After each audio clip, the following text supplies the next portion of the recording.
Now, Effective Communication with Phil Zeller, CEO, Dale Carnegie, Southwest Michigan. Have you ever questioned yourself, what are you going to say about this person? No, I want you to think about it. You're called to duty. You're asked to present a speaker. You got a speaker that's going to talk to a group of people, and they've called you up and said, you need to introduce this person. And you think, what am I going to say? So there I was. I was talking to a large audience, a large group, and I was giving a keynote presentation, and I was asked to send my bio in to the people there at the conference, and the person introduced me decided to just read my bio, my Vita, my bio, all of it. And oh my gosh, don't do that. Please don't do that to your audience. Don't do that at the next conference. Please don't do that. I'm standing there off stage, and this person's going on and on about my accomplishments and what I've done. And yes, come on. I know, it's a stroke to the ego. Not then, my friend. Not then. No, it's not about the presenter. It's about the audience. Welcome to Effective Communication. Phil Zeller here. Always appreciative of you being with us and guiding you through this. It's about your audience. It's not about the presenter. And if you sit there and read the whole bio and the background of the presenter, you're going to put your audience to sleep before the presentation ever begins. I was just talking to my son there. They went to a great Luke Combs concert here in the United States the other week, and he said, I believe it was Dierks Bentley was lighting it up before Luke Combs was the main act going to give his concert. And it's so smart when you have a warm-up act that is a great warm-up band before the main act comes on to give the concert, right?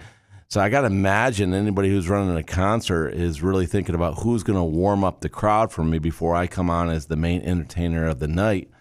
And in this case, if you're doing a presentation and there is no warm-up act to the presenter, it's you, the person presenting, who's going to be speaking. It's you, the presenter, opening it up to the group, who's going to be the person talking to the group, who's the main act.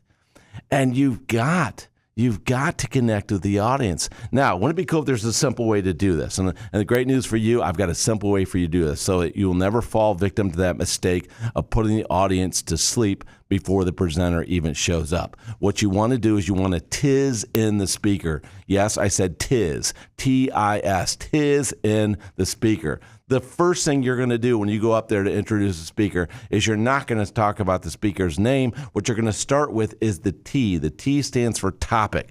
You're going to share the topic. All the people are there in the room. It puts everybody on the same page. What is the topic that's going to be discussed today? Now, you've done your due diligence. You know your audience. You're running the conference. You know who's going to be there. They're there to hear about something specific. What is that topic? So start there. Put everybody on the same playing field. Now, once you got the topic out there, that's the T. The T is topic. Get the topic out there. Everybody's on the same field of play. They all know what's coming.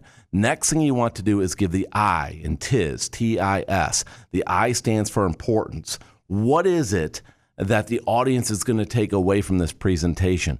What is it that's going to be shared? Give 1, 2, maximum of 3 bulleted items in your mind, 1, 2, 3 items that you're going to share with the audience that they'll take away from this presentation.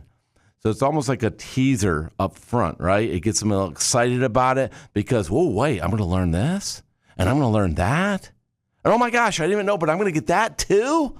Oh, wow. Oh, wow. So now you're setting your presenter up for success with the importance. So the importance piece to the audience, that's the key. It's not the importance to you specifically or the speaker. It's really the importance to the audience. Now, that being said, put it in your words. Put it in your words. Yes, put it in your words. Let you shine through because you have to say it so it makes sense to you so it doesn't sound dry and boring. So if the presenter says, hey, say this, if you can't bring it, that's going to be trouble. So say it in your own words with your own enthusiasm of why this is important and give 1, 2, or 3 reasons to your audience of why it's important. So that's the I. So the T was a topic. The I was importance. Now let's take it home. The S stands for speaker. Yes, it is now time to introduce the speaker. And that's when you say, please welcome up so-and-so. So in my case, please welcome up Phil Zeller. and be excited about it. Say the name like an announcer would at a stadium. Have fun with it. So the next time you get an opportunity to present somebody, forget the vita, forget the resume. Use the TIS format, topic, important, speaker. And if you follow this format, you're going to set that speaker up for success. And more importantly, the audience is set up for success for the speaker, which means they're going to walk away from your conference feeling more inspired, more informed, and that they got something out of it. That's what you want. Now go make it happen.